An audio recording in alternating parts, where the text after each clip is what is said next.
Sabe, cada livro que a gente vê numa prateleira, cada documento antigo guardado numa gaveta, todos eles estão numa batalha silenciosa, uma luta constante contra o seu maior inimigo, o próprio tempo.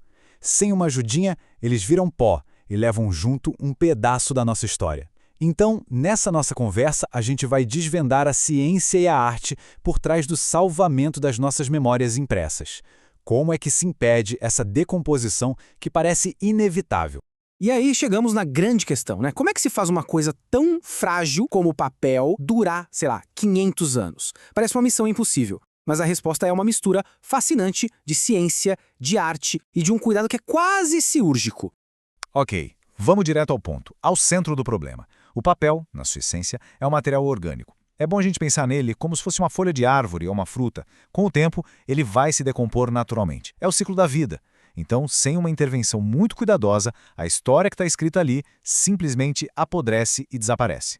E é exatamente isso que a gente vê nessas imagens. Preservar um livro não é só colocar ele num estante e pronto, esquecer que ele existe. Não, não. É uma luta ativa, sabe? Um trabalho manual, constante contra essa deterioração. É um serviço de bastidores que impede que a nossa história escrita se perca para sempre. É exatamente aqui que a estratégia principal entra em jogo, a preservação. Mas olha, não vamos confundir as coisas. Não se trata só de consertar um rasgo aqui e outro ali. Preservação é uma filosofia completa, é um cuidado preventivo. Então o ponto crucial está todo nessa definição. A preservação foca na prevenção. Pensa nisso como uma espécie de medicina preventiva para os livros. O objetivo é criar um ambiente ideal e aplicar os tratamentos certos para impedir que o dano sequer aconteça. É agir antes do problema aparecer.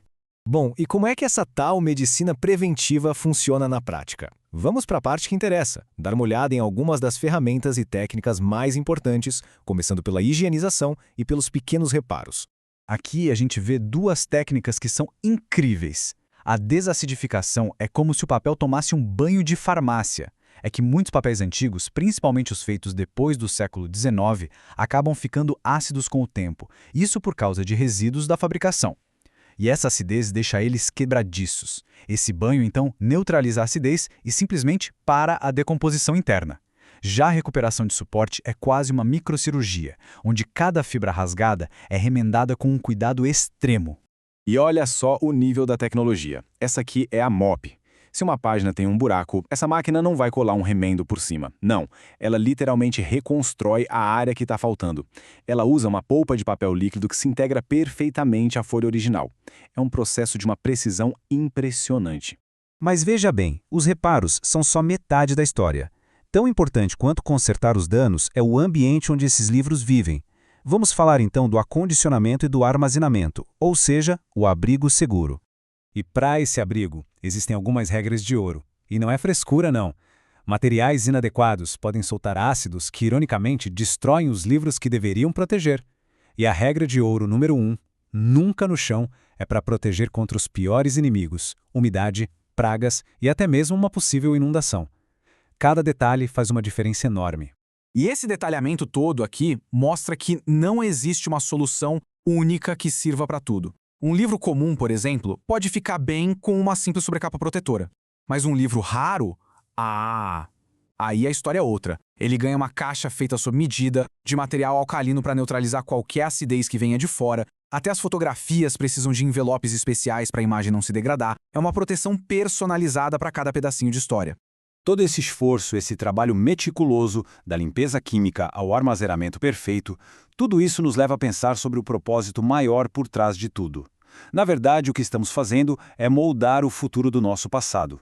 E essa citação do Conway resume o objetivo final de uma forma brilhante. Preservação não é sobre trancar a história num cofre e jogar a chave fora. O grande objetivo é renovar a possibilidade de utilização. É manter esses materiais vivos, acessíveis e úteis para as futuras gerações de pesquisadores, estudantes e leitores curiosos. E isso tudo nos deixa com uma última reflexão.